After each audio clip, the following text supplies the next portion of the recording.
Let me share a little bit about myself just to kind of tell you where these things are coming from. I grew up in a family with no love. I had a younger sister, there was me, there was my mother and father. My mother and father did not love each other. In fact, they hated each other, even though they slept in the same bed every night.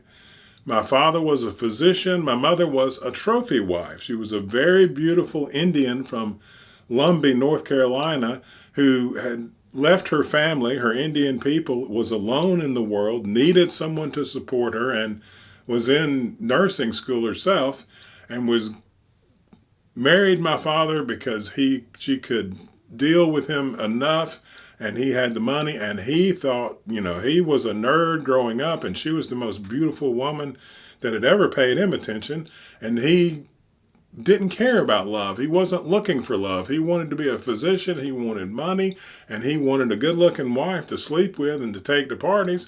And my mother wasn't looking for love. She would have probably liked to have had it, but she was so hurt and so damaged inside from her past that she just wanted support and a comfortable place to live and a future for herself. And so these two people got married, and they had me and my sister, and they didn't love us either. My mother tried to love me at first, but then my father was jealous because he was still a human being. And when he saw that love, he threw me up against the wall a few times. My mother realized that that was going to be too much of a threat, and the little bit that she was able to expend from her damaged personality towards me, she pulled back and stopped because she knew that that was actually going to get me hurt worse. And he did not like me because he knew he was very jealous of me from the very first, and was, said ugly things to me continuously all my life. My whole home life, there was no love in the house. There were no good times. And that is just as bleak and just as tragic as it sounds. I was in therapy for 17 years with a famous therapist, and he saved my life, basically.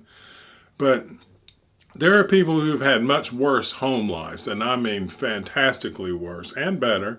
I'm not saying that it's the worst thing that's ever happened on the earth, but I did grow up in a home with no love, which is a very interesting thing. And that's where, a lot of this comes from.